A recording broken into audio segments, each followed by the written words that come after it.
السلام علیکم dear listeners, Saumya night میں خوش آمدید۔ کیسے ہیں آپ سب لوگ؟ امید کرتی ہوں سب خیریت سے ہوں گے۔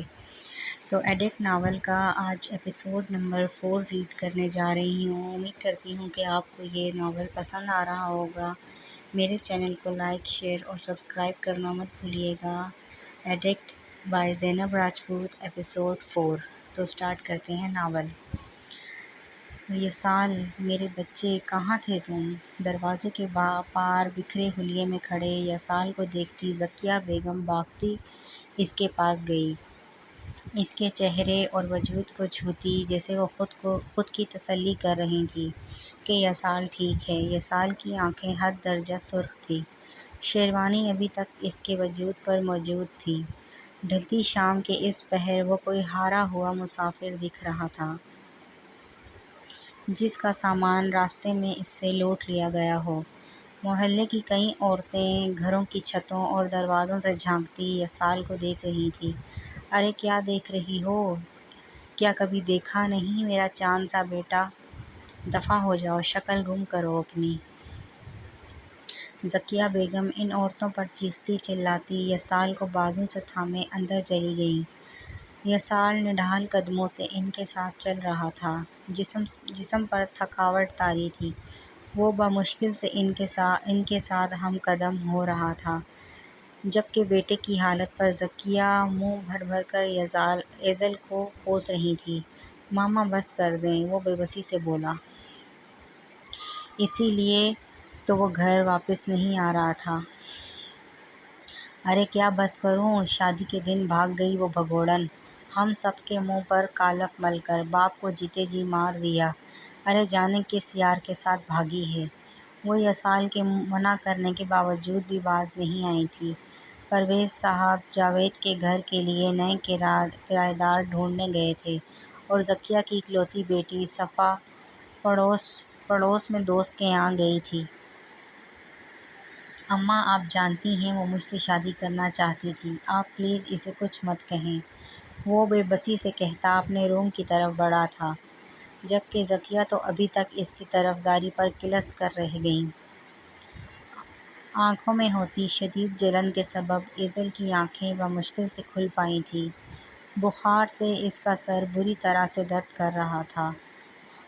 خشک پڑتے حلق کے سبب وہ پانی کے لیے بمشکل سے بول پائی تھی۔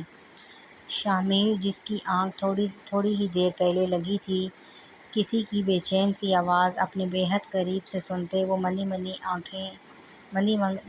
سی آنکھیں کھول اپنی باہوں میں موجود ایزل کو دیکھنے لگا۔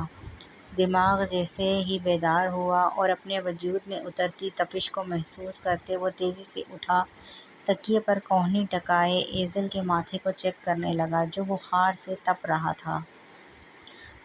پانی آنسو اس کی آنکھوں سے بہتے کنپٹی تک بہہ رہے تھے۔ شامیر بے چینی سے سیدھا ہوا۔ پانی کا جگ اس کے قریب ہی موجود تھا۔ شامیر نے گلاس میں بمشکل سے ایک ہاتھ سے پانی انڈیلا جبکہ دوسرا ہاتھ ایزل کے سر کے نیچے تھا۔ اسے سہارے سے سیدھا کرتے شامیر نے گلاس ایزل کے لبوں سے لگایا۔ وہ بمشکل سے 2 سے 3 گھونٹ پی سکی تھی۔ شامیر کے لیے اس کی حالت ایک دم سے خراب ہو جانا کافی پریشانی کی بات تھی۔ وہ اسے دوبارہ سے ہٹائے اس کے گال کو تھپکنے لگا۔ ہے ایزل، گیٹ اپ یار، کیا ہوا ہے؟ وہ فکر ظاہر کرنا نہیں چاہتا تھا۔ وہ نہیں جانتا تھا کہ جب کوئی بیمار ہو جائے تو کیا کرنا چاہیے۔ اسی وجہ سے اس وقت وہ سخت بے چین اور متفکر تھا۔ بابا، وہ بخار کے سبب بے ربط جملے میں بولی تھی۔ اس کے ہلتے لبوں سے ادا ہوئے نام نے شامیر بیگ کو مزید پریشان کیا تھا۔ وہ پہلو بدلتا اس کے ماتھے، گردن اور کبھی چہرے کو چیک کرنے لگا۔ ایزل کا بخار کم ہونے کے بجائے بڑھا تھا۔ جبھی اس نے تیزی سے لائٹس آن کی، وقت دیکھا تو دن کے 2 بج رہے تھے۔ اس کی نیلی آنکھوں میں نیند ٹوٹنے کے سبب سرخی دوڑ رہی تھی۔ اس نے تیزی سے بیل پریس کی۔ نرس بھاگتی ہوئی اندر آئی۔ نرس، اسے چیک کرو، کیا ہوا ہے اسے؟ نرس کو اندر آتا دیکھ وہ کافی پریشانی سے بولا۔ نرس اس کے پہلو میں لیٹی ایزل کو دیکھ کافی پریشان ہوئی تھی۔ اس نے بے ساختہ نظریں چرائی تو شامیر نے آنکھیں چھوٹی کیے ایزل کی طرف دیکھا۔ کھلے بال دوپٹے سے بیگانہ وہ نازک سی لڑکی، بخار کے تپتے سرخ چہرے میں کوئی حور دکھ رہی تھی۔ شامیر نے سر کو نفی میں ہلائے دوسری جانب پڑے ایزل کے دوپٹے کو گھورا اور پھر کمفرٹیبل کھینچتے اس کے وجود کو گردن تک ڈھانپا۔ سفید چہرے پر بخار کے سبب سرخی، منہ کھلے، وہ گہرے سانس بھرتی معصوم سی لڑکی اسے اس وقت دنیا کی سب سے حسین لڑکی لگی تھی۔ آپ چیک کریں گی یا میں کسی دوسری نرس کو بلاؤں؟ اس بار وہ کافی بدتمیزی سے گویا ہوا تو نرس گھبراتے ہوئے بیڈ کی طرف آئی۔ بی پی چیک کرنے کے بعد اس نے ایزل کا ٹمپریچر چیک کیا۔ سر میم کو کافی تیز بخار ہے، وہ مجھے بھی دکھ رہا ہے، آپ کچھ کریں، اسے ٹھیک کریں جلدی سے۔ شامیر نرس کی بات کاٹتے تیز لہجے میں بولا تو نرس گھبرا سی گئی۔ سر میں کیا کروں، مجھے تو بلڈ پریشر چیک کرنا آتا ہے اور ٹمپریچر، جو میں نے کر دیا ہے، اور باقی تو ڈاکٹر ہی چیک اپ کر کے بتا سکتے ہیں سر۔ نرس کی آواز میں واضح کپکپاہٹ تھی۔ شامیر بیگ سے وہ کسی بھی قسم کی سخت رویے کی توقع کر سکتی تھی۔ تو جاؤ دفع ہو لے کر آؤ ڈاکٹر کو، وہ دھاڑا تھا۔ اپنے دونوں ہاتھ ایزل کے گرد حمائل کرتے اس نے تیزی سے اسے گود میں بھرنے کی کوشش کی مگر ٹانگ پر بندھی پٹی کے سبب ایسا کرنا ناممکن ہوا تھا۔ Get last! نرس کو ابھی تک وہیں جمع دیکھ وہ غصے بدتمیزی سے چلایا تو نرس بھاگتی روم سے نکلی۔ شامیر نے تیزی سے اپنی ٹانگ پر بندھی پٹی کو کھولا اور پھرتی سے دونوں پاؤں بیڈ سے نیچے رکھتے وہ ایزل کو اٹھائے واش روم کی جانب بڑھا۔ ہے ایزل، اوپن یور آئیز! شاور کے نیچے کھڑے ہوتے وہ متفکر سا اپنے دونوں بازوؤں کا حصار ایزل کے گرد باندھے پریشانی سے گویا ہوا۔ ایزل کا سر غنودگی کے سبب اس کے ہاتھوں پر ڈھلک رہا تھا۔ ایزل کے وجود سے نکلتی بخار کی تپش شامیر کو لمحوں میں بے چین کر گئی۔ وہ بار بار اس کے گال سہلاتا اسے ہوش میں لانے کی کوشش کرتا جو کہ ناکام ہی تھی۔ اوکے، اگر تیز بخار ہو تو shower is the best option, وہ اپنے سرخ لبوں پر زبان پھیرتے جیسے خود کی یاد دہانی کروا رہا تھا۔ ایک نظر اپنی باہوں میں موجود اس بے جان گڑیا پر ڈالے اس نے تیزی سے کولنگ سائڈ شاور آن کیا۔ شاور کا ٹھنڈا پانی ایک دم سے پھوارے کی مانند اس کے وجود پہ گرتا اعصاب کو لمحوں میں شل کرنے لگا۔ اس کے سر پر بندھی سفید پٹی پانی سے بھیگ چکی تھی، آنکھوں میں ابھی تک سرخی تیر رہی تھی۔ ایزل کی پیٹھ شاور کی طرف تھی جبکہ شامیر اسے باہوں میں سمیٹے شاور کی طرف رخ کیے کھڑا تھا، جس کی وجہ سے شاور کا پانی اس کے چہرے اور سر پر گر رہا تھا۔ اس قدر ٹھنڈے پانی میں اس کے لیے آنکھیں کھول پانا نہایت مشکل تھا، مگر وہ پھر بھی آنکھیں کھولنے کی سعی کرتا ایزل کا سر تھامے بار بار شاور کے نیچے لا رہا تھا۔ کافی دیر تک اس نے یوں ہی شاور کے نیچے کھڑا رکھنے کے بعد شامیر نے اسے باہوں میں بھرا اور پھر دوبارہ سے روم میں آیا۔ ہے ایزل، گیٹ اپ یار! وہ اس کے گیلے وجود کو اپنے ہی بیڈ پر اپنی ہی جگہ لٹائے پریشانی سے اس کے چہرے کو تھپکتے پکار رہا تھا۔ رضا، جو نرس کے اچانک بتانے پر اس کے روم میں آئے تھے، شامیر کے چہرے پر چھلکتی فکر کو دیکھ ان کے قدم نہ چاہتے ہوئے بھی تھم گئے تھے۔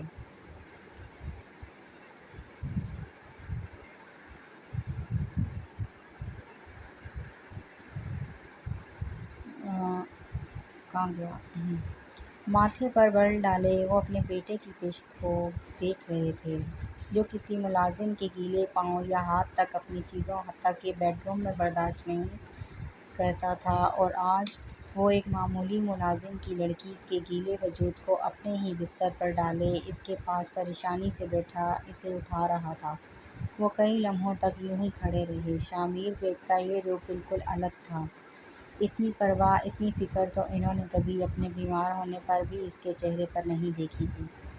شامیر ان کے چہرے کو تھپکتے ایک دم سے جھکا تھا اور اپنے ہونٹ ایزل کے رخسار پر رکھتے اسے باری باری دونوں گال چومے۔ رضا اس کی اس اچانک کی جانے والی بے باک حرکت پر جز بز ہوتے گلا کھنکارنے لگے۔ شامیر ان کی آواز پر ایک دم سے تو دروازے کے پاس کھڑے رضا کو دیکھ اس نے احتیاطاً ایزل کے نازک بھیگے وجود کو کمفرٹر سے ڈھکا۔ رضا نے بغور اس کی حرکت کو جانچا۔ جس لڑکی کی عزت کو وہ تار تار کرنا چاہتا تھا آج اپنے ہی ہاتھوں سے اسے ڈھک رہا تھا۔ مسکراہٹ خود بخود ہی ان کے لبوں پر گھر کر گئی۔ کیا ہوا ہے تمہیں میر یہ پٹی کیسے گیلی ہوئی؟ وہ اس کے قریب پہنچے تو نظریں بیٹے کے نیلے پڑتے چہرے اور بھیگے وجود پر پڑیں۔ وہ متفکر سے اس کے سر کو چھوتے استفسار کرنے لگے۔ ڈیڈ یہ ٹھیک ٹھاک سوئی تھی میرے پاس، اچانک یہ بیمار ہوئی ہے، دیکھیں کتنا تیز بخار ہے اسے۔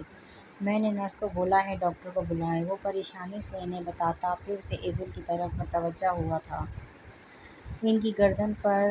اس کی گردن پر چمٹے گیلے بالوں کو احتیاط سے پیچھے کرتا وہ کشنز پر پھینکنے لگا۔ میر میں نے ایزل کا نہیں پوچھا، میں تمہاری بات کر رہا ہوں۔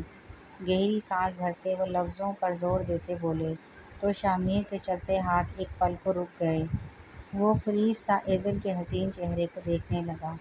ڈیڈ مجھے لگا آپ ایزل کے بارے میں پوچھ رہے ہیں۔ لبوں پر زبان پھیرتے وہ الجھے سے انداز میں بولا تو رضا نے سر کو ہاں میں ہلایا۔ اسے چھوڑو اور اٹھ کر چینج کرو، جانتے بھی ہو گیلے کپڑوں میں رہنا تمہاری صحت کے لیے ٹھیک نہیں، اوپر سے تم نے شاور بھی لے لیا اور ابھی تک چوٹ بھی ٹھیک نہیں ہوئی۔ وہ باپ تھے لاکھ ناراض سہی، مگر وہ ان کی اکلوتی اولاد تھا، دل اس کی فکر کرنا کیسے چھوڑ دیتا۔ ڈیڈ پہلے ڈاکٹر کو آنے دیں، میں پھر چینج کروں گا، وہ ضدی لہجے میں کہتا ایزل کے نازک ہاتھ کو تھام گیا۔ شامیر تم جاؤ چینج کرو، تب تک نرس ایزل کو چینج کروا دے گی۔ رضا کو سمجھ نہیں آیا کہ وہ اپنے پاگل بیٹے کو کیسے سمجھائے۔ دنیا الٹ سکتی تھی مگر ایسی کوئی بات نہیں ہو سکتی جس میں شامیر بیگ اپنے باپ رضا بیگ کی بات کو شرافت سے مان جاتا۔ نو وے، میرے ہوتے نرس چینج کروائے گی، میں خود چینج کروا دوں گا۔ وہ ہتے سے اکھڑا تھا۔ اپنی بات کہتے ساتھ ہی وہ تیزی سے بیڈ سے اترا اور اپنی کلوتھس وارڈروب کا ایریا اوپن کرتے اپنی ٹی شرٹ اور ٹراؤزر نکالتے وہ بالکل ٹھیک ٹھاک پاؤں پر چلتا دوبارہ سے بیڈ پر آیا۔ ایزل کے پاس بیٹھا۔ ڈیڈ آپ 5 منٹ کے لیے باہر جاؤ۔ وہ ایزل کا سر اپنی گود میں رکھتے سنجیدگی سے رضا کو دیکھ مصروف سے انداز میں بولا۔ رضا دانت پیستے آگے بڑھے اور اس کے ہاتھ میں موجود شرٹ چھپٹی۔ یہ ناٹک کس بات کا کر رہے ہو شامیر؟ کیا بھول گئے ہو اس بچی کی یہ حالت تمہاری وجہ سے ہوئی ہے؟ رضا نے غصے سے ذرا اونچی آواز میں کہا۔ نو ڈیڈ، میں نے ایسا کچھ نہیں کیا، میں ایزل کو اس کی مرضی کے بغیر ٹچ نہیں کروں گا، یہ بات میں نے اسے بھی بتا دی ہے۔ رضا کی بات کا وہ الٹا مطلب نکالتا اپنی ہی لاجک دینے لگا۔ گدھے، اسے تم ٹچ نہیں کرو گے کہ بچے، تم اسے اٹھا کر لائے ہو زبردستی۔ کچھ یاد ہے؟ ہاں تھوڑا بہت یاد ہے، مگر آپ اس وقت کیوں ریپیٹ کر رہے ہیں؟ اس کے حسین چہرے پر حیرت و سمندر سی خوبصورت آنکھوں میں عجیب سے تاثرات تھے۔ رضا نے غصے سے سرخ پڑتے چہرے سے اسے دیکھا اور دونوں ہاتھوں کی مٹھیوں کو بھیج لیا۔ وہ اس لیے کہ تم اس لڑکی کے قریب اس کے ہوش میں ہوتے ہوئے بھی نہیں جاؤ گے، اور اس وقت تو ہرگز نہیں جب وہ بے ہوش ہے۔ اٹھو فوراً سے۔ وہ چٹکی بجاتے اسے غصے سے بیڈ سے اترنے کا کہنے لگے۔ شامیر نے منہ کے زاویے بگاڑے، مگر وہ ڈیڈ کی بات ٹال نہیں سکتا تھا، جبھی خاموشی سے اٹھ گیا۔ سر ڈاکٹر آ گئے ہیں۔ نرس جلدی سے روم میں آتی رضا سے مخاطب ہوئی۔ اوکے، ان کو بولو ویٹ کریں اور آپ ایزل کو چینج کروا دیں۔ میرے ساتھ آئیں، میں کچھ کپڑے دیتا ہوں۔ وہ کافی شرمندگی محسوس کر رہے تھے وہ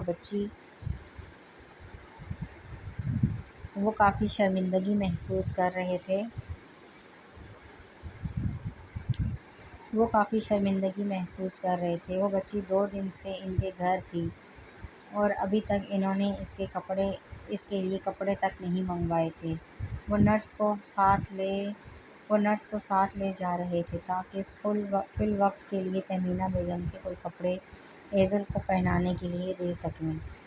نو وے ڈیڈ، نرس آپ میرے کپڑے پہنائیں ایزل کو۔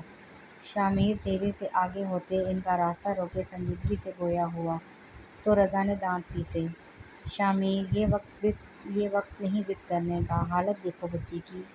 یہ تو آپ کو سوچنا چاہیے ڈیڈ، اگر ایزل پہنے گی تو میرے کپڑے، ورنہ میں اسے خود بھی چینج کروا سکتا ہوں۔ اس بار اس کی نیلی آنکھوں میں واضح ضد تھی اور رضا جانتے تھے اس سے بحث کرنا اپنے پاؤں پر کلہاڑی مارنے کے مترادف تھا۔ ٹھیک ہے نرس، آپ شامیر کے کپڑے پہنا دیں ایزل کو، ہم باہر ویٹ کرتے ہیں۔ رضا نے تھک ہار کر بے بسی سے کہا تو شامیر کے گال پر ابھرتے گھڑے نے کافی دیر تک اپنی چھپ دکھائی تھی۔ اس کی خوبصورت مسکراہٹ اور موتیوں کی طرح چمکتے وہ ہونٹوں کے بیچ نمایاں ہوتے دو چھوٹے سے دانت اس کے حسن کو مزید نکھار رہے تھے۔ ڈاکٹر کے ساتھ آیا عملہ، جن میں اکثریت نرسز کی تھی، کافی دیر تک ٹکٹکی باندھے اس مغرور شہزادے کو دیکھتا رہا، جو ہر کسی کی مبہوت ہونے پر اپنی آنکھ ونک کرتا نرسز کو فلائنگ کسز پارسل کر رہا تھا۔ کوئی اسے دیکھ کر یہ نہیں کہہ سکتا تھا کہ یہ وہی شامیر ہے جو تھوڑی دیر پہلے ایزل کے لیے پریشان تھا۔ یہ اس کا ڈپریشن اور ٹینشن کم کرنے کا ایک اپنا سا طریقہ تھا۔ پانی پڑنے سے آپ کا زخم سارا خراب ہو چکا ہے مسٹر میر، آپ کو احتیاط کرنی چاہیے تھی۔ ڈاکٹر اس کی چوٹ کی ڈریسنگ کرتے ہوئے افسوس سے بولا۔ یہ وہی ڈاکٹر تھا جس نے کل رات اس کو ٹریٹمنٹ دیا تھا اور ایزل کے علاج کے لیے وہ اپنے ساتھ لیڈی ڈاکٹر پہلے سے ہی لائے تھے۔ شامیر کا ری ایکشن وہ بھولا نہیں تھا۔ ایزل کا ٹریٹمنٹ چل رہا تھا، اسے ہائی فیور ہوا تھا اور کچھ ٹیسٹ کے سبب وہ ذہنی طور پر ڈسٹرب ہونے کی وجہ سے اتنی بیمار ہو چکی تھی۔ ڈاکٹر اس کا علاج کر رہی تھی، جبکہ اس کے سامنے ہی صوفے پر بیٹھے شامیر کا چیک اپ ڈاکٹر کر رہا تھا۔ رضا آنکھیں چھوٹی کیے پچھلے 1 گھنٹے سے اپنے بیٹے کی حرکتوں کا جائزہ لے رہے تھے، جبکہ تہمینہ بیگم اپنے رونے کا شغل فرما کر اس وقت کسی کٹی پارٹی میں چلی گئی تھیں۔ ڈاکٹر، میں نے شوقیہ نہیں کیا یہ سب، آپ کو کیا پتہ وائفی کی طبیعت اچانک خراب ہوئی تھی، اگر میں اسے شاور نہ دلاتا تو کچھ بھی ہو سکتا تھا، وہ اپنی نیلی آنکھوں میں گھمنڈ سجائے کافی اتراتے ہوئے بولا تھا۔ ڈاکٹر کے لبوں پر مسکراہٹ رقص کرنے لگی۔ وہاں موجود ہر شخص شامیر بیگ اور اس لڑکی کو پہچانتا تھا، جو ان دنوں نیٹ پر لورز کی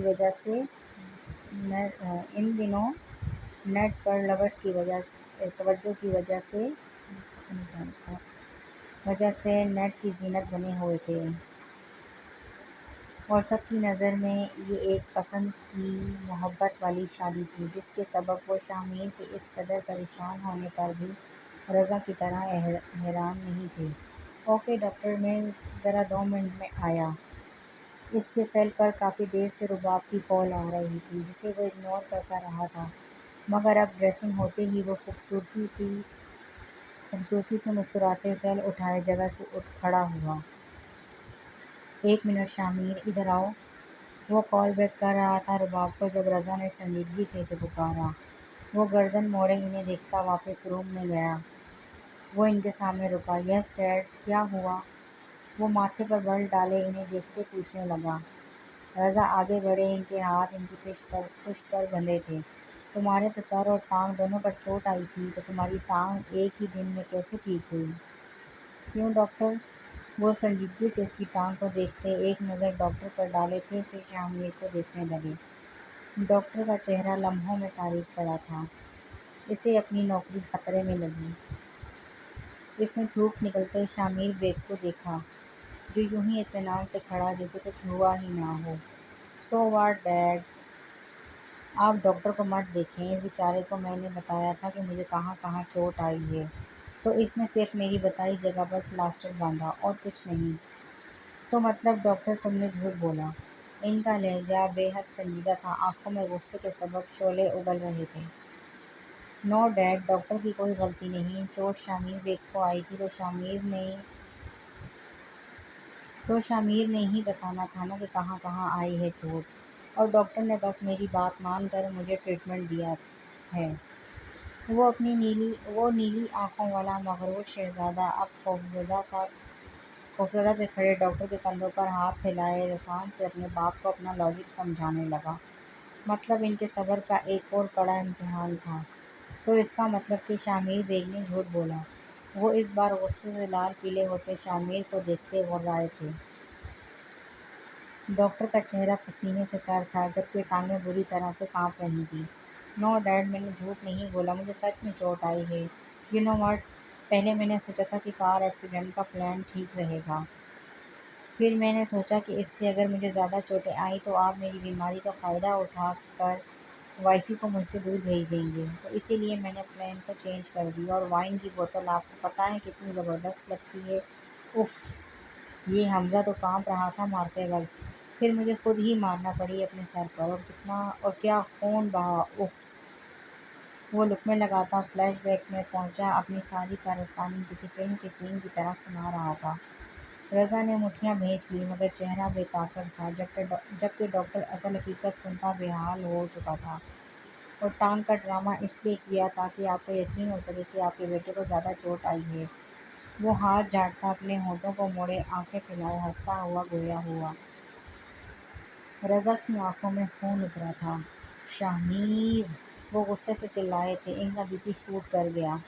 ان کا بیٹا، ان کی اپنی اولاد ہی انہیں ہر روز بیوقوف بناتی آ رہی تھی اور وہ بے بس ہو چکے تھے۔ ڈاکٹر ڈیڈ کو دیکھیں، ان کا بی پی شوٹ کر چکا ہوگا۔ اور وہ گردن موڑے ڈاکٹر سے مخاطب ہوا، جو رضا کے سرخ چہرے کو دیکھتا فوراً سر کو نفی میں ہلا دیا۔ یار اسی لیے نہیں بتاتا میں کچھ، فوراً سے ٹینس ہو جاتے ہیں۔ شامیر، رضا صاحب کی حالت دیکھ منہ ہی منہ میں بڑبڑایا اور سر کو نفی میں چمبش دیتے وہ سیل فون کو انگلیوں میں گھماتا لاپرواہی سے کمرے سے نکل گیا۔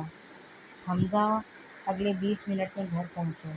کمرے سے نکلتے ہی رضا نے پہلی کال حمزہ کو کی تھی، جس نے ان سے اتنا بڑا جھوٹ بولا تھا، وہ بھی شامیر کے کہنے پر، جبکہ حمزہ رضا صاحب کی اتنی سنجیدگی سے بلانے پر اپنی ہی جگہ الجھ کر فون کو گھور رہا تھا۔ ہائے ڈارلنگ، کیسے ہو تم؟ رباب کی میٹھی آواز فون سے ابھری تو شامیر کے ہونٹوں پر مسکراہٹ نمایاں ہوئی۔ آئی ایم فائن جان، تم کیسی ہو؟ وہ آسمان پر ابھرتے سیاہ بادلوں کو دیکھ ایک طرح چھت پر بنے ہٹ میں داخل ہوا جو مرر کا بنا ہوا تھا۔ گیس واٹ، میں مری آئی ہوں کچھ دنوں کے لیے۔ رباب، سال میں ایک بار مری ضرور آتی تھی، اور یہ وہ وقت تھا جو رباب اور شامیر ایک ساتھ گزارتے تھے۔ میں پہلے سے جانتا ہوں سویٹ ہارٹ کہ تم مری میں ہو۔ وہ ہنستے ہوئے سیل کو سینے پر رکھتے دونوں ہاتھ فولڈ کیے سر کے نیچے رکھتا گویا ہوا۔ رباب کی ایکسائٹمنٹ ختم ہوئی تھی۔ میر، تم ہر بار کیسے جان لیتے ہو کہ میں مری میں ہوں؟ وہ ستائش بھرے لہجے میں پوچھنے لگی۔ شامیر بیگ جیسا شہزادوں سا حسن رکھنے والا رباب کا نصیب تھا، اس کے لہجے میں ستائش کا ہونا عام سی بات ہی تو تھی۔ یار چھوڑو اس بات کو، یہ بتاؤ کون آیا ہے ساتھ؟ وہ بات بدلتے خوشگواری سے پوچھنے لگا۔ میر، جونی آئی ہے ساتھ، وہ کہتے ساتھ ہی لب دانتوں تلے دبا گئی۔ جانتی تھی کہ شامیر کو اچھا نہیں لگے گا۔ تم جانتی ہو روبی، یہ وقت صرف میرا اور تمہارا ہوتا ہے، میں کسی تیسرے کو برداشت نہیں کر سکتا، پھر کیوں لائی اسے؟ وہ کافی روڈ لہجے میں بولا تھا، اور یہ سچ ہی تھا کہ وہ رباب کے ساتھ اکیلے وقت گزارنا پسند کرتا تھا، کسی دوسرے کی موجودگی سے شروع سے ہی ناپسند تھی۔ یار وہ ضد کر رہی تھی خواب دیکھنے کی، وہ میری اچھی دوست ہے، میں اسے بار بار منع کرتی تو اچھا نہیں لگتا، اسی لیے وہ ساتھ آ گئی۔ شامیر کے لہجے کی اکتاہٹ کو بھانپ رباب نے جلدی سے اسے صفائی دی۔ اوکے، صبح میں نکل رہا ہوں مری کے لیے، تو میرا ویٹ کرنا اور اپنا خیال رکھنا۔ دیٹس گڈ میر، تم بھی اپنا خیال رکھنا، اور لو یو ٹو روبی، وہ مسکراتے ہوئے بولا اور کال کاٹتے ہی موبائل سامنے موجود صوفے پر پھینکا۔ لکنگ ہارٹ، وہ روم میں آیا تو نظر پاؤں سے ٹیک لگائے نڈھال سی لیٹی ایزل پر پڑی، جو اس وقت شامیر کی وائٹ شرٹ میں ملبوس کافی حسین دکھ رہی تھی۔ نرس نے بنا مڑے گردن کو تعصب سے ہلایا۔ اسے اچھے سے اندازہ ہو چکا تھا کہ یہ شخص کافی نہیں بلکہ بہت زیادہ بے باک ہے۔ ایزل نے ہاتھ آنکھوں سے ہٹائے، اپنی غنودگی سے سرخ ہوتی غزالی آنکھوں کو پھیلائے اپنے سامنے مسکراتے شاہ میر کو دیکھا۔ ویسے ایک بات ہے یار، اتنے اچھے تم پر شاید ہی کوئی کپڑے لگے ہوں گے، بلکہ یہ شرٹ میری فیورٹ ہے، مگر مجھ پر بھی کبھی اتنا نہیں جچی جتنا کہ تم پر حسین لگ رہی ہے۔ تو یہ تم رکھ لو، گفٹ سمجھ کر میری طرف سے۔ رات کو روز اسے پہن کر سونا اور مجھے دعائیں دینا۔ وہ مسکراتے اپنی نیلی نگاہوں میں ستائش لیے ہاتھ پینٹ کی پاکٹ میں ڈالے بولا۔ ایزل نے نرس کی طرف دیکھا جو ڈاکٹر کی ہدایت پر ایزل کے لیے سوپ لائی تھی۔ میم میں نے آپ کو چینج کروایا ہے۔ نرس کو لگا کہ ایزل اس پر شک کر رہی ہے، جبھی فوراً سے صفائی دینے لگی۔ میں نے کہا تھا یار کہ مجھے چینج کروانے دو۔ دیکھا ناراض ہو گئی نا میری جان، کچھ نہیں ہوتا، غصہ مت ہو یار، اب سے میں ہی چینج کرواؤں گا تم جب بھی بیمار پڑی تو۔ وہ فوراً سے اس کے قریب جاتے ایزل کو ہگ کرتا سر کو پیار سے سہلانے لگا تو نرس کے لیے اپنا قہقہ ضبط کرنا مشکل ہوا۔ دور دور کمزوری کے سبب ایزل سے بولنا مشکل ہو رہا تھا۔ وہ بند پڑتی آنکھوں سے اس کے ہاتھ جھٹکتے نفرت سے بولی تو شاہ میر نے منہ بسورا۔ اوکے نرس، یہ مجھے دو اور تم جاؤ، میں خود پلاؤں گا۔ اس نے سوپ کا باؤل نرس کے ہاتھ سے لیتے کہا تو نرس نے ایزل کو دیکھا۔ نرس مجھے آپ پلائیں۔ ایزل کی بوجھل آواز جیسے ہی شاہ میر کے کانوں میں پڑی، وہ برے سے منہ بناتا نرس کو دیکھنے لگا۔ آپ جائیں یار، آپ کی وجہ سے ناراض ہوئی ہے میری جانو، اب مجھے منانا پڑے گا۔ Good night dear nurse. وہ چہرے پر مسکان سجائے بولا تو نرس کو چارہ نوچارہ کمرے سے جانا پڑا۔ سوپ؟ وہ گھٹنا فولڈ کیے بیڈ پر بیٹھے چمچ میں سوپ بھرتے پھونک مارتے بولا، مجھے نہیں کھانا۔ وہ غصے سے منہ پھیرتے بولی، کھا لو یار، بہت ٹیسٹی تو نہیں مگر کھانے سے تمہیں طاقت ملے گی۔ وہ کسی بڑے کی طرح اسے سوپ کے فائدے بتاتا پینے پر اکسانے لگا۔ ایزل نے بے بسی سے اس شخص کو دیکھا جو اس کی زندگی کا عذاب بن بیٹھا تھا۔ کافی دنوں سے کچھ بھی نہ کھانے کے سبب ایزل کے وجود میں ذرا سی بھی طاقت نہیں تھی، جبھی وہ صبر کے کڑوے گھونٹ بھرتے اس کے ہاتھ سے سوپ پینے لگی۔ تم نے مجھ سے اتنا بڑا جھوٹ بولا حمزہ؟ پوچھ سکتا ہوں کیوں بولا اتنا بڑا جھوٹ؟ رضا غصے سے پاگل ہوتے حمزہ کے آتے ہی اس پر چھوٹ پڑے تھے۔ حمزہ شرمندہ سا سر جھکائے بیٹھا تھا۔ دل ہی دل اسے ہزار گالیوں سے نوازا تھا شاہ میر کو، جو سب کچھ کر کرا کر اب معاملے سے نکل گیا تھا۔ انکل شٹ اپ حمزہ، تم کیسے کر سکتے ہو یہ سب؟ اس کی بات کاٹتے وہ غصے سے چلائے تھے۔ سوری انکل، تمہاری اس سوری کا میں اچار نہیں ڈالوں گا۔ میں نے تم سے ریکویسٹ کی تھی کہ تم اس لڑکے کی ہر حرکت کا مجھے بتاؤ گے، مگر تم اس کے ہر پاگل پن میں اس کا ساتھ دے رہے ہو۔ وہ نہایت افسوس سے بولے تھے۔ حمزہ کا دل چاہا کہ وہ شرم سے کہیں چھپ جائے۔ سر اس نے مجھے مجبور کیا تھا۔ وہ سر جھکائے اپنے دفاع کی کوشش کرتے بولا، شٹ اپ حمزہ، یہ سب باتیں تمہارے منہ سے اچھی نہیں لگتی، میرا دماغ سخت خراب ہے، چلے جاؤ تم یہاں سے۔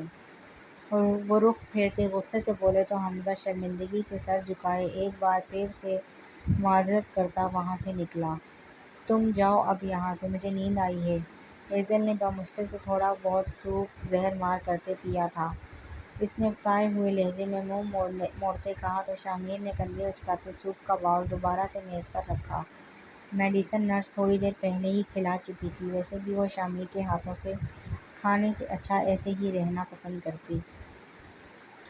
اوکے گڈ نائٹ ڈارلنگ، زیادہ ڈر لگا تو مجھے ہگ کر لینا۔ Have a sweet dream. Shahmeer اونگتا اپنی شرٹ اتارتے صوفے کی طرف اچھالتے بیڈ کی دوسری طرف لیٹا، محبت بھرے لہجے میں بولا، یہ کیا کر رہے ہو تم؟ شاہ میر جیسے ہی بستر پر لیٹا، ایزل ایک دم سے جھٹکے سے اٹھ بیٹھی۔ آنکھیں پھیلائے وہ حیرت سے شاہ میر کے حسین چہرے کو دیکھتے بولی، واٹ ربش یا، یہ میرا روم ہے اور میں ہی یہاں نہیں ہو سکتا؟ وہ حیرت سے اپنی نیلی آنکھیں اس صحرا کے خوبصورت نین کٹوروں میں الجھائے بولا۔ ایک ہاتھ کہنی کے بل ٹکائے وہ نیم دراز سی کیفیت میں پوچھنے لگا، ہاں نہیں سو سکتے کیونکہ میں تمہارا یہ گھٹیا وجود اپنے آس پاس برداشت نہیں کر سکتی۔ تو تم چپ چاپ چلے جاؤ یہاں سے۔ ایزل کا چہرہ انگارا ہوا تھا۔ وہ بنا لحاظ کے نفرت بھرے لہجے میں گویا ہوئی، یار اتنا غصہ مت کرو، آگے ہی بیمار ہو، اور میں نہیں چاہتا کہ میں کچھ ایسا کروں کہ تمہاری نازک سی جان غصہ بھی نہ کر پائے۔ تو اب اچھے بچوں کی طرح سو جاؤ، اگر نیند نہیں آ رہی تو ادھر آؤ میری باہوں میں، دیکھنا کیسی پیاری نیند آئے گی۔ لبوں پر معنی خیز سی مسکراہٹ لیے وہ باہیں پھیلائے محبت سے بولا، تو ایزل نے لہو رنگ آنکھوں سے اسے نفرت سے گھورا۔ اگر تم نہ اٹھے تو میں چلی جاؤں گی روم سے۔ شہادت کی انگلی اٹھائے وہ اسے دیکھتی سنجیدگی سے وارن کر رہی تھی، مطلب اس کے دل میں شاہمیر کا ڈر تھا، ویسے بھی وہ اس بے باک شخص سے کچھ بھی تصور کر سکتی تھی، جبھی خود سے روم سے باہر جانے کی غلطی وہ نہیں کر رہی تھی۔ اوہ جانے جانا، ویٹ کرو، میں تمہیں باہر نہیں جانے دوں گا، اور خود بھی باہر نہیں جا نہیں سکتا، کیونکہ اگر میں باہر چلا گیا تو میرے ساتھ ساتھ تمہاری بھی بہت زیادہ بے عزتی ہو جائے گی، کیونکہ باہر موجود ڈاکٹرز اور نرسز یہی کہیں گے کہ ایزل نے اپنے اتنے ہینڈسم شوہر کو روم سے نکال دیا۔ ویسے بھی شامیر بیگ کی شان کے خلاف ہے کہ اس کے روم میں اتنی ہاٹ لڑکی موجود ہو اور وہ بیوقوفوں کی طرح باہر سوئے۔ نہ تو میں روم سے جاؤں گا، نہ ہی تمہیں جانے دوں گا، وہ دو ٹوک انداز میں کافی بے باکی سے بولا تھا۔ ایزل نے ضبط کے تحت آنکھیں میچ لیں۔ وہ اس شخص سے سخت عاجز آ چکی تھی۔ دن رات وہی شخص اس کے اعصابوں پر سوار تھا جس سے وہ سب سے زیادہ نفرت کرتی تھی۔ میں تمہارے ساتھ نہیں لیٹوں گی۔ تم مت لیٹو، تھوڑے فاصلے پر لیٹ جاؤ۔ وہ دوبارہ سے تکیے پر سر گرائے ہاتھوں کو سر کے نیچے باندھے اپنا رخ ایزل کی طرف کیے بولا۔ ایزل نے کھا جانے والی نگاہوں سے اسے گھورا۔ تو ٹھیک ہے، میں صوفے پر چلی جاتی ہوں۔ وہ غصے سے چبا چبا کر بولتی بیڈ سے اترنے لگی کہ شاہمیر نے تیزی سے اس کی کلائی کو دبوچا۔ اگر بیڈ سے اترنے کی غلطی کی تو میں اپنی باہوں میں اٹھا کر لاؤں گا، اور پھر میں کیا کیا کر سکتا ہوں یہ تو تم مجھ سے بھی زیادہ اچھے سے جانتی ہو۔ وہ آئی برو پر اوپر نیچے کیے اپنی نیلی آنکھوں میں معصومیت سموئے کافی رسان سے بولا تھا، جبکہ ایزل کا دل چاہا کہ وہ منہ نوچ دیتی اس شخص کا۔ تم مر جاؤ گھٹیا انسان، خدا کرے کتے کی موت مرو، ذلیل و خوار ہو جاؤ، کبھی سکون میسر نہ آئے، تڑپتے رہو تا عمر، اور شش ڈارلنگ اتنی بد دعائیں دے کر تم تو ویسے ہی گاڈ کو مصروف کر دیا ہے، اب اور کا اضافہ مت کرو۔ ابھی کے لیے میرے سینے سے لگ کر سو جاؤ اور خواب دیکھو ان بددعاؤں کے پورا ہونے کے۔ وہ جھٹکے سے اسے بازو سے کھینچتا اپنے پاس گراتے محبت سے اس کے بالوں کو انگلیوں پر لپیٹتے بولا، دور رہو۔ ایزل نے نفرت سے اس کے ہاتھ کو جھٹکا اور پھر سے سیدھی ہوتے وہ شاہمیر سے فاصلہ بناتی درمیان میں کشنز لگانے لگی۔ شاہمیر آنکھیں چھوٹی کیے اس کے نازک سراپے کو دیکھ رہا تھا۔ دوپٹے سے عاجز اس کی سفید شرٹ میں دمکتا وہ حسین وجود کافی ہوشربا لگ رہا تھا۔ جانم چہرے والی سائڈ مت لگاؤ۔ وہ کروٹ بدلتے ایزل کے ہاتھ سے کشن تھامے محبت سے بولا، مگر اس کی بے باک نگاہوں کو ایزل پڑھ چکی تھی۔ وہ جانتی تھی وہ ضرور کچھ بکواس کرنے والا ہے۔ اپنا منہ بند کرو اور دوسری طرف رخ کرو۔ ایزل نے سنجیدگی سے کشن اس کے ہاتھ سے لیتے کہا، تو شاہمیر کے گال میں گھڑا نمودار ہوا۔ اگر منہ دوسری طرف کیا تو تمہیں دیکھوں گا کیسے؟ وہ ہاتھ تھوڑی کے نیچے رکھے نیلی آنکھوں میں چمک لیے شریر سے لہجے میں بولا۔ ایزل خونخوار نگاہوں سے اسے گھورتی کمفرٹیبل سر تک تانے رخ دوسری طرف کرتے لیٹ گئی۔ ڈاکٹر آپ نے کہا تھا کہ آپ میری مدد کریں گی۔ ایزل کی غزالی جھیل سی آنکھوں میں التجا تھی۔ وہ بڑی آس سے ڈاکٹر کو دیکھ پوچھ رہی تھی، جس نے گہری سانس بھرتے اس معصوم سی لڑکی کو دیکھا۔ بیٹا اس پیلس سے آپ کو نکال پانا ممکن نہیں ہے، مگر میں کوشش کر رہی ہوں کہ کچھ کر سکوں۔ ڈاکٹر سائمہ نے اس کے اداس چہرے کو دیکھ شفقت سے سر پر ہاتھ رکھتے کہا تھا، مگر شامیر تو یہاں نہیں ہے ڈاکٹر، وہ تو صبح ہی مری چلا گیا ہے اور اب تو کوئی خطرہ بھی نہیں ہے۔ شامیر صبح ہی صبح مری کے لیے نکل چکا تھا۔ جاتے وقت وہ ایزل کو آگاہ کر چکا تھا کہ وہ رباب سے ملنے جا رہا ہے۔ وہ اس کی غیر موجودگی میں وہ ایزل کو سوچنے کے لیے وقت دے گیا تھا۔ ایزل کو لگا کہ شامیر کی غیر موجودگی میں رضا اسے اس پیلس سے نکال دیں گے، مگر شامیر کا پرسنل گارڈ ایزل کے روم کے باہر پہرا دے رہا تھا۔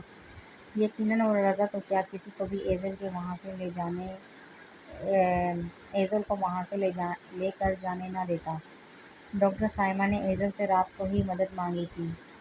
وہ تو شامیر اور رضا بیگ کی حرکت پر ہی شوق تھی، جو بیٹے کی غلط حرکت پر اس کا ساتھ دے رہے تھے۔ ڈاکٹر سائمہ نے ایزل سے وعدہ کیا تھا کہ وہ اس کی مدد کریں گی، مگر وہ بھی جانتی تھی کہ ان کا رضا بیگ یا پھر شامیر بیگ کے خلاف اٹھایا ایک بھی قدم ان کی زندگی اور فیوچر کو ختم کر سکتا تھا۔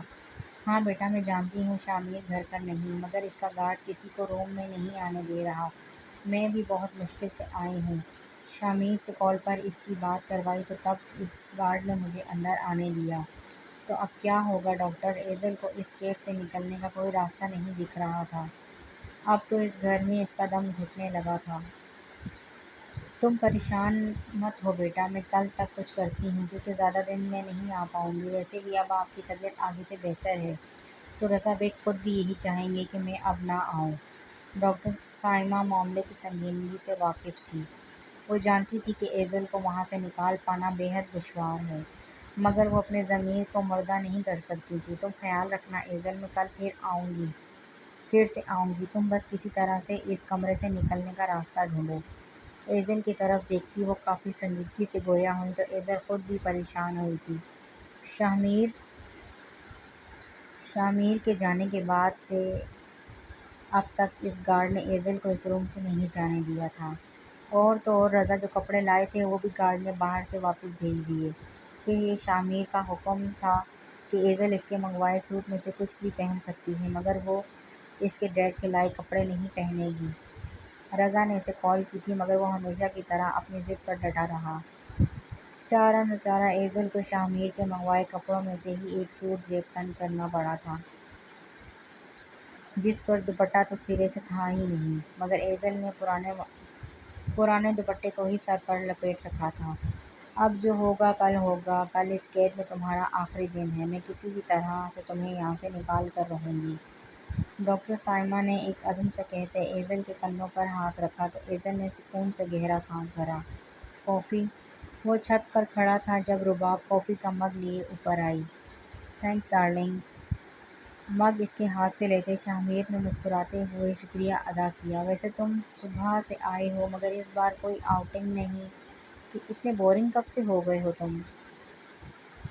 اپنا کندھا شامیر کے کندھوں سے ٹچ کرتے وہ ہنستے ہوئے بولی تو شامیر کے گال میں گھڑا ابھرا، کیونکہ اس بار میں اپنی جان کے ساتھ ٹائم سپینڈ کرنا چاہتا ہوں، نہ کہ فضول سی جگہوں کو دیکھ کر۔ شامیر نے اپنا دوسرا ہاتھ رباب کی کمر میں حائل کرتے اسے جھٹکے سے اپنے قریب کھینچا۔ رباب اس کے سینے سے لگی، مسکراتے ہوئے اس حسین شہزادے کو دیکھ مبہوت سی رہ گئی۔ کیا ہوا؟ شامیر اس کے مبہوت ہونے پر جھکتے اس کے کان میں سرگوشی نما آواز میں پوچھنے لگی۔ کچھ نہیں، بس دیکھ رہی ہوں کہ تم قریب سے زیادہ خوبصورت دکھتے ہو۔ بے اختیار اپنے ہونٹ شامیر کے گال پر رکھتے وہ آنکھیں مودے بولی۔ تو شامیر نے اس کی کمر کے گرد گرفت مضبوط کر دی۔ میں تو پہلے بھی کہہ چکا ہوں، جتنی مرضی قریب سے دیکھ لو تمہارا ہی ہوں۔ اس کی آنکھوں میں اپنی سمندر سی نیلی آنکھیں گاڑے وہ گال کو چومتا بے باکی سے گویا ہوا۔ تو رباب کھلکھلا اٹھی۔ اتنی بھی کیا جلدی ہے، میرے ہی ہو، ابھی تم عیش کرو، آنا تو میرے پاس ہی ہے۔ وہ ایک ادا سے کہتی اپنے دونوں بازوؤں کا ہار شامیر کی گردن میں حمائل کیے اس کے حسین چہرے کو دیکھنے لگی۔ ہاں، بہت مہربانی جناب کی جو یہ عنایت بخشی مجھے، اب اتنی مہربانی کا انعام تو بنتا ہے، وہ شریر لہجے میں کہتا ہاتھ میں پکڑے مگ کو اپنے پیچھے موجود میز پر رکھتا رباب کے چہرے پر جھکنے لگا۔ اوپس، لگتا ہے میں غلط ٹائم پر آ گئی۔ جونی جو رباب اور شامیر کے پیچھے کافی لیے آئی تھی آگے چلتے سین کو دیکھ وہ ہاتھ آنکھوں پر رکھے جلدی سے رخ موڑے گویا ہوئی۔ رباب ایک دم سے شامیر کے سینے پر دونوں ہاتھ رکھے تھوڑے فاصلے پر ہوئی۔ شامیر نے خفا نظروں سے پہلے رباب اور پھر جوئی کی پشت کو گھورا۔ رباب نے آنکھوں ہی آنکھوں میں اس سے معذرت کی تھی جس کا موڈ سخت قسم کا آف ہوا تھا۔ جب تمہیں معلوم ہے کہ تم غلط ٹائم پر آئی ہو تو 5 منٹ بعد آ جاتی۔ وہ غصے سے ہاتھوں کی مٹھیاں بھیجے دبے دبے سے لہجے میں مگر بد لحاظی سے بولا۔ رباب شامیر کے ایک دم سے اتنی بڑی بات کہنے پر ہکا بکا سی رک گئی۔ اس نے لبوں پر زبان پھیرتے شامیر کو دیکھا اور پھر جوئی کو جو اب ان کی طرف آ رہی تھی۔ ویسے اگر آپ کو 5 منٹ چاہیے تو میں چلی جاتی ہوں ابھی بھی۔ جوئی کو اسے تنگ کرنے میں مزہ آیا تھا۔ وہ مغرور حسن رکھنے والا تیکھی ناک پر غصہ سجائے نیلی آنکھوں میں خفگی سموئے نظر لگ جانے کی حد تک پیارا لگ رہا تھا۔ جوئی تو رباب کی قسمت پر رشک کر رہی تھی جسے شہزادوں کی سی آن بان والا حسین لڑکا ملا تھا۔ رباب خود بھی حسن میں کافی آگے تھی مگر اس قدر حسین نہیں کہ وہ شامیر بیگ کے حسن کا مقابلہ کر پاتی۔ آپ کی فیور کے لیے شکریہ۔ اب سے ہم روم میں ہی ایک ساتھ ٹائم سپینڈ کریں گے۔ وہ ایک ہاتھ پینٹ کی پاکٹ میں ڈالے کافی بے باکی سے بولا تھا۔ جوئی کو اس کا یوں بے باک ہونا برا یا پھر ناگوار نہیں لگا۔ جس ملک میں وہ رہتی آ رہی تھی وہاں یہ سب عام سی بات تھی۔ مگر روبی کا کہنا تھا کہ اس کا اور تمہارا ایسا کوئی ریلیشن نہیں ہے۔ وہ جان بوجھ کر بات کو بڑھا رہی تھی یا پھر روبی کو کھوج رہی تھی۔ رباب نے مسکراتے ہوئے شامیر کو دیکھا جس نے رباب کا ہاتھ تھامے اسے سینے سے لگایا تھا۔ یس آف کورس یہ سین ہم شادی کے بعد ہی چلائیں گے جو بھی چلانا ہوا۔ مگر روم میں کچھ اور بھی پرسنل ہو سکتا ہے۔ وہ ہنستے ہوئے کہتا آخر میں آنکھ دبائے بولا۔ تو جوئی نے متاثر ہوتے سر کو ہاں میں ہلایا۔ ویسے میں نے سنا کہ یہاں کی لڑکیاں حسن پر اور پیسے پر مرتی ہیں۔ جہاں یہ دو چیزیں ملیں سمجھو وہی کی۔ جوئی نے اپنے مطابق اس سے سوال پوچھا۔ نہیں ایسی بھی کوئی بات نہیں۔ پہلے میں بھی یہی سمجھتا تھا مگر کچھ دنوں میں میری سوچ بدل گئی۔ شامیر کی آنکھوں کے سامنے وہ نڈر بے خوف دوشیزہ لہرائی۔ اوہ یہ سوچ کیسے بدلی؟ اب کی بار رباب نے بھی تجسس سے شامیر کو دیکھا تو جوئی نے پھر سے سوال کیا۔ بس کسی حسینہ سے ملاقات ہوئی تو معلوم ہوا بعض لڑکیاں پیسوں کی غرض تو کیا مجبوری کی غرض بھی اپنا آپ داؤ پر نہیں لگاتی۔ اس کی آنکھوں میں حرارت ابھری تھی، عجیب ستائش تھی اس کے لہجے میں۔ ایزل کا ذکر کرنا اسے جانے کیوں اچھا لگ رہا تھا۔ اوہ تو پہلی بار کسی لڑکی نے میر کو اکڑ دکھائی۔ لگتا ہے ہار گئے ہو اس لڑکی سے۔ رباب نے ہنستے ہوئے کہا تھا وہ جانتی تھی کہ شامیر اپنی ضد کے لیے کسی بھی حد تک جا سکتا ہے مگر اسے یہ اندازہ نہیں تھا کہ جس مقام جس رشتے کا مان ایک غرور رباب ہاشم زیدی اپنے دل اور سر پر سجائے پھرتی تھی وہ مان وہ عزت اور وہ مقام شامیر بیگ بہت پہلے ہی کسی اور کو دے چکا تھا۔ ہار اور شامیر بیگ کی آپس میں بنتی نہیں کیونکہ مجھے جیت پسند نہیں، مجھے جیتنے کی عادت ہے۔ میں ایڈکٹ ہوں جیت کا اور جو چیز مجھے شرافت سے نہیں ملتی وہ میں چھین لیتا ہوں اور حاصل کرنا شامیر بیگ کی بائیں ہاتھ کا کھیل ہے۔ وہ ہنستے ہوئے کافی کول سٹائل سے اپنے بارے میں آگاہ کر رہا تھا۔ جوئی مبہوت سی اسے دیکھ اور سن رہی تھی۔ واقعی میں شامیر بیگ جیسا حسین مرد کم ہی کسی کے نصیب میں آتا ہے۔ وہ سوچتے رباب کو ستائش سے دیکھنے لگی۔ ڈاکٹر سائمہ آپ یہاں؟ وہ بھی اس وقت دراصل کسی ضروری میٹنگ کے لیے نکلنے والے تھے۔ دن کے 3:30 بجے ڈاکٹر سائمہ کو اپنے گھر میں دیکھ کافی پریشان ہوئے تھے۔ وہ مسٹر بیگ ایزل کی طبیعت کافی بہتر ہے تو آج اسے لاسٹ ٹائم چیک کرنا ہے بس اسی لیے آئی ہوں۔ وہ گھبراہٹ پر قابو پاتی مسکراتے ہوئے بولی۔ تو رضا نے سر ہلایا۔ کیسی ہے ایزل بیٹا کی طبیعت اب؟ وہ گھڑی پر وقت دیکھتے عجلت میں گویا ہوئے۔ پہلے سے کافی بہتر ہے بلکہ تندرست ہو رہی ہے وہ۔ وہ نرم لہجے میں بولی تو رضا نے دل ہی دل میں خدا کا شکر ادا کیا۔ اوکے ٹھیک ہے، گارڈ میم کو جانے دو، آج ان کا لاسٹ چیک اپ ڈے ہے۔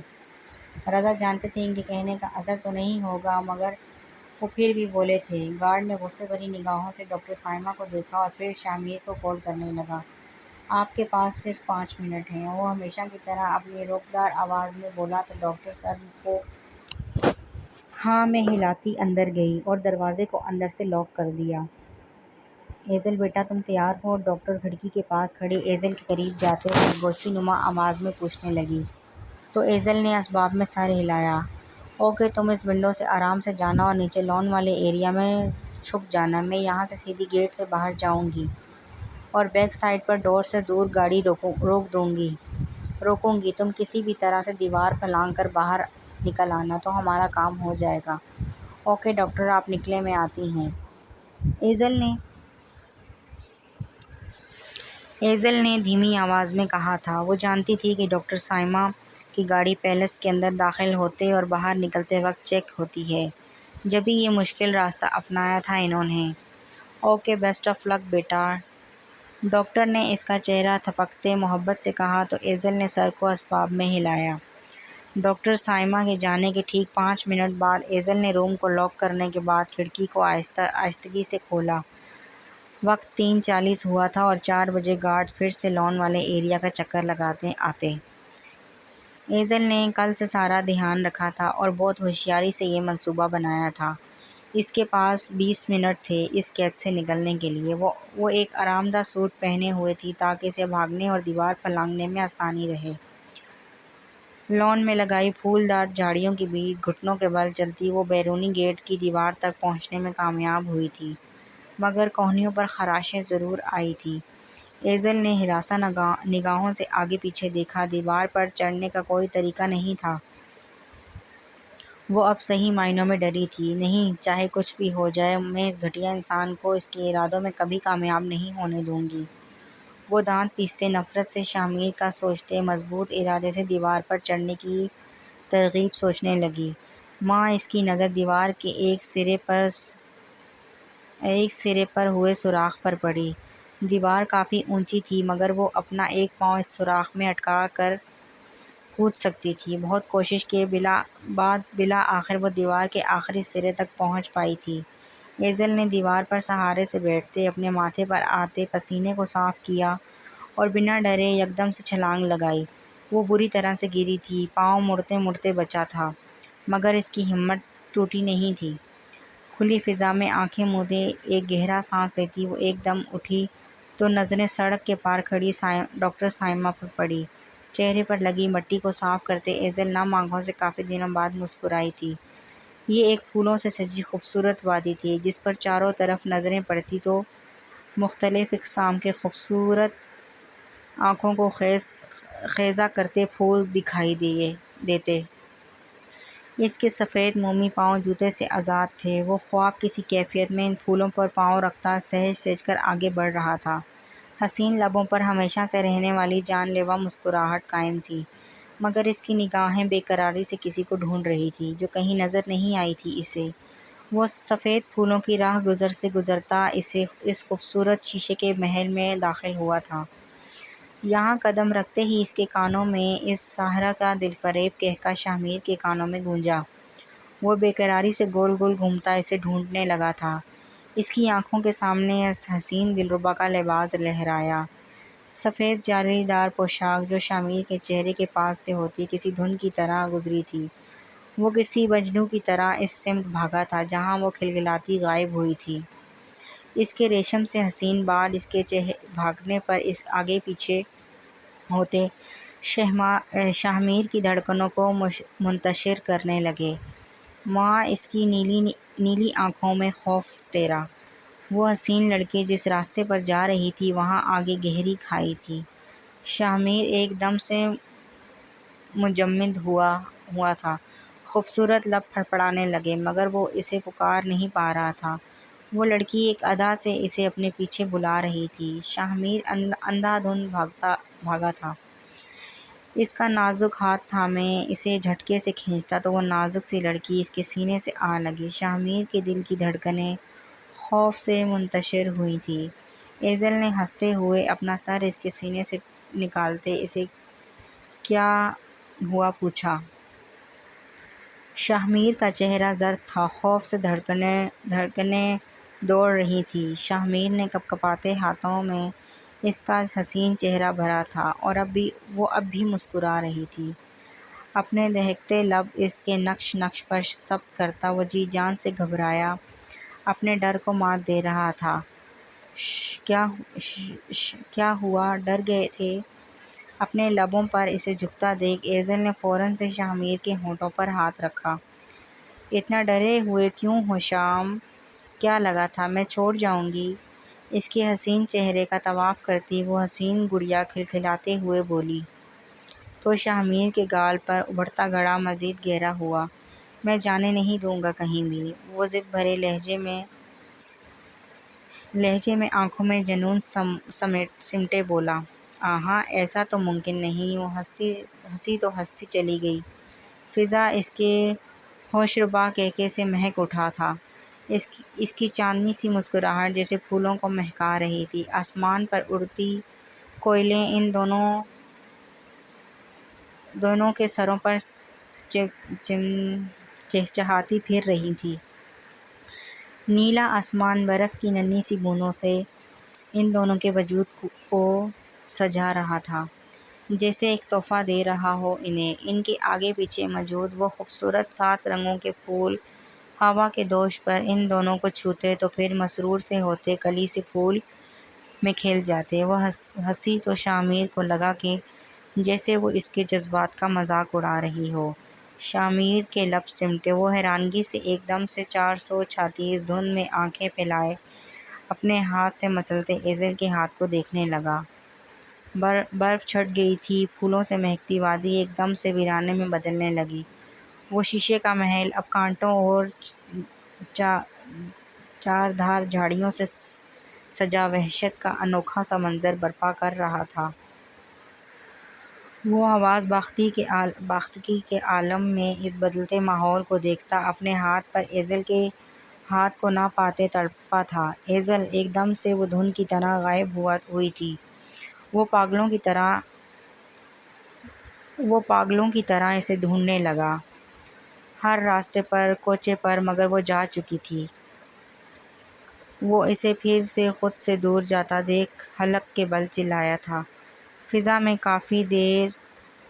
کافی دیر تک اس کی چیخیں گونجتی رہی۔